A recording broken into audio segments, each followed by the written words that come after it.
साथियों, हम 12 साल से केंद्र में हैं। देश के 21 से ज्यादा प्रदेशों में बीजेपी एनडीए की सरकारें हैं और हम राज्य के विकास से देश के विकास का मंत्र लेकर काम कर रहे हैं।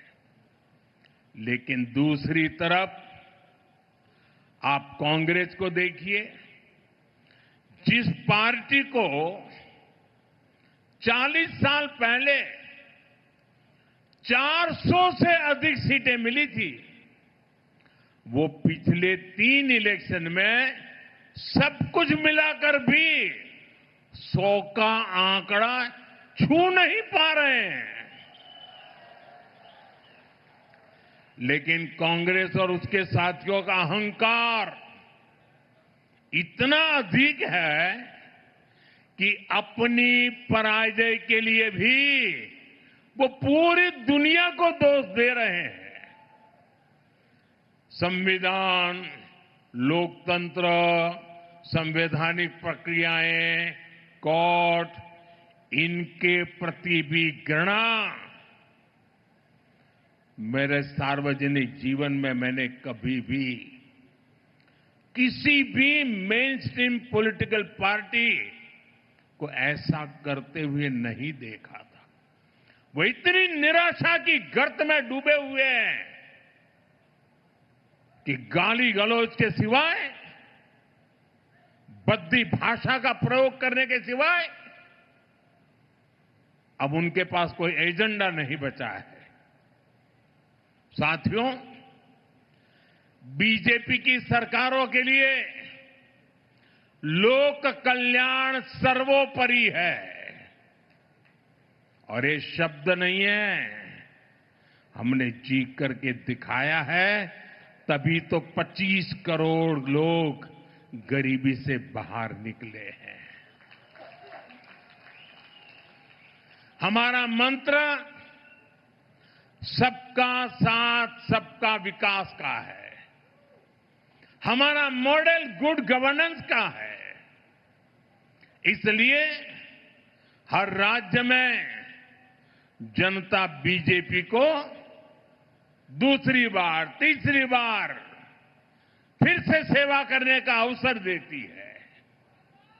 लेकिन कांग्रेस की कोई भी राज्य सरकार दूसरी बार सत्ता में वापस नहीं लौटी है।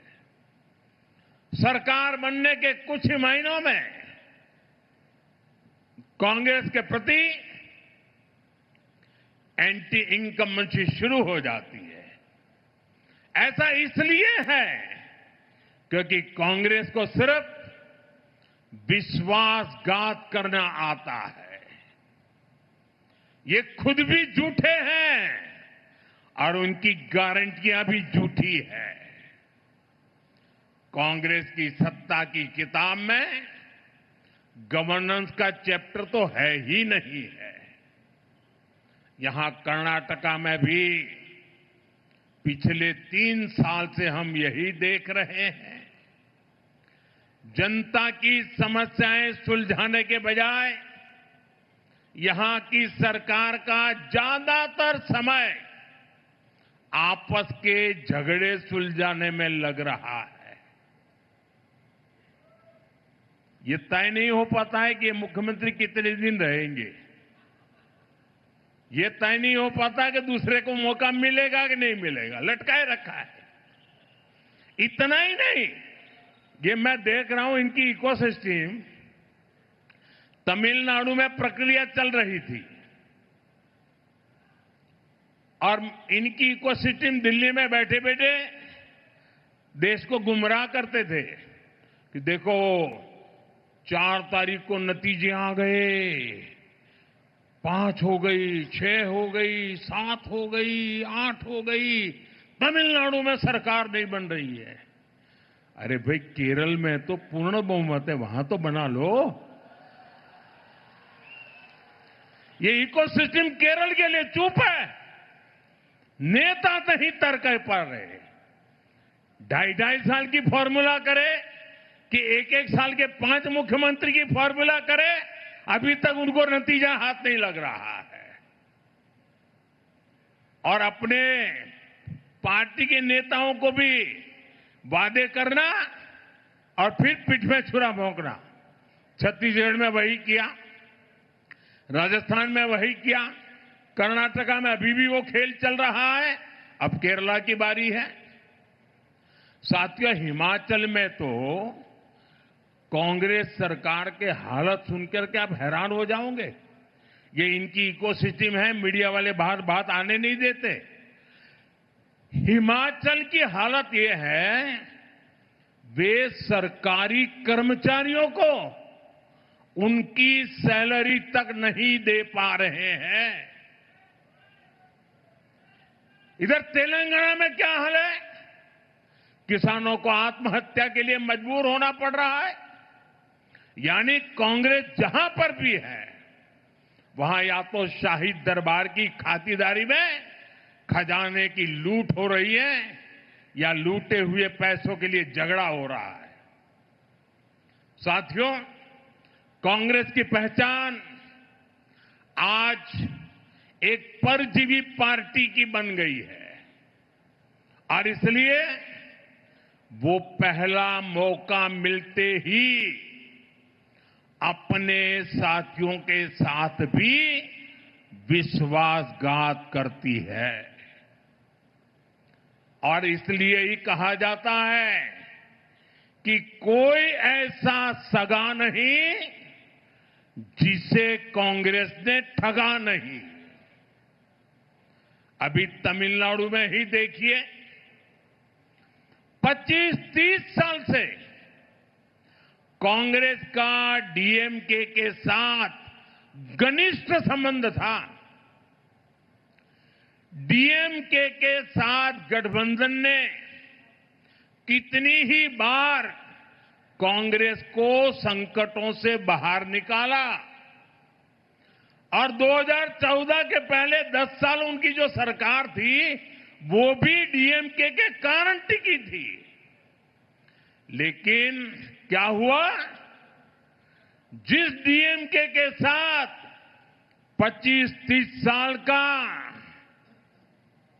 जीने मरने का नाता था, हर पल जो डीएमके कांग्रेस की भलाई के लिए काम करती थी, लेकिन जैसे ही सत्ता का खेल कहीं और मुड़ गया, तो सत्ता के लालच में सत्ता भूखी कांग्रेस ने पहला मौका मिलते ही डीएमके की पीठ में छुरा भोंक दिया। परजीवी कांग्रेस को अब एक और पार्टी चाहिए जिसकी पीठ पर सवार होकर वो प्रासंगिक बनी रह सके। साथियों, कांग्रेस ने एक और विश्वासघात देश की बहनों बेटियों के साथ किया है। दशकों से कांग्रेस देश की महिलाओं की आंखों में धूल झोंकती रही है। कांग्रेस महिला आरक्षण का वादा करती थी और फिर अपने ही सहयोगी दलों से इसका विरोध करवाती थी। बड़ा खेल चला करता था। बीजेपी ने इस खेल को खत्म किया। महिलाओं के लिए 33% आरक्षण का कानून बनाया।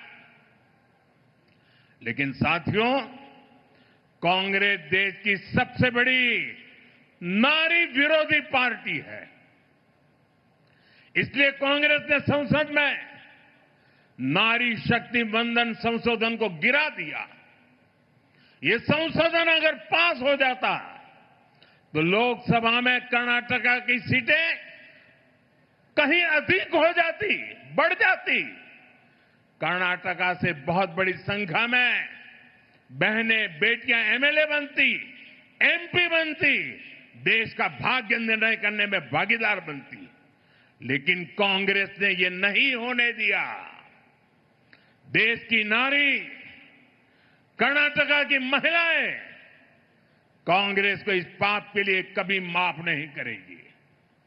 साथियों, आज देश विकसित भारत के संकल्प की सिद्धि से जुटा है। इस मंत्र को लेकर के चल पड़ा है और इस संकल्प की सिद्धि में कर्नाटका की बहुत बड़ी भूमिका है। इसलिए ये जरूरी है कि कर्नाटका में ईज ऑफ लिविंग और ईज ऑफ डूइंग बिजनेस दोनों बेहतर हो। मैं कर्नाटका के हर परिवारजन को भरोसा दिलाता हूं कि बीजेपी एनडीए सरकार अपनी तरफ से हर प्रयास कर रही है। साथियों, बीजेपी के लिए देश का हित, देश के लोगों का हित, ये हमारे लिए सर्वोपरि है।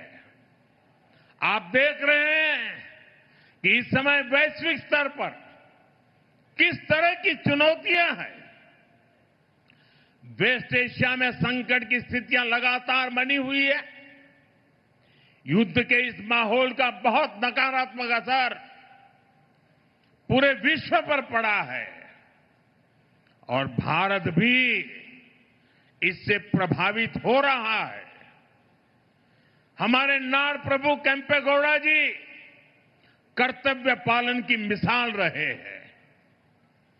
उनकी धरती से मैं आज देश के लोगों से भी एक आग्रह करना चाहता हूं। देश के बढ़ते हुए सामर्थ्य में हमें अपना संयम भी बढ़ाना होगा। हमें मिलकर संसाधनों को बचाना होगा। देश के हितों की रक्षा करनी होगी। जिस तरह कोरोना काल में हमने संकटों का मिलकर सामना किया था, वैसे ही देशभक्ति की भावना से हमें फिर एक बार भारत को इन वैश्विक संकटों से निकालने के लिए एक साथ खड़ा होना ही होगा। अपने अपने कर्तव्यों पर बल देना होगा। मुझे विश्वास है ऐसा करके हम हर चुनौती का सामना कर पाएंगे। एक बार फिर यहां इतनी बड़ी संख्या में आने के लिए और सुबह सुबह आने के लिए और ये केसरिया सूरज उगाने के लिए मैं आपका बहुत बहुत आभारी हूं। यहां कुछ बच्चे बढ़िया बढ़िया चित्र बना के ले आए हैं। जरा हमारे एसपी जी के लोग ये चित्र ले लें इन बच्चों से। अगर आपका एड्रेस लिखा होगा तो मैं चिट्ठी लिखूंगा आपको। बहुत बहुत धन्यवाद बेटा। देखिए इधर भी कोई चित्र लेकर के भाग रहा है, ले लो भाई।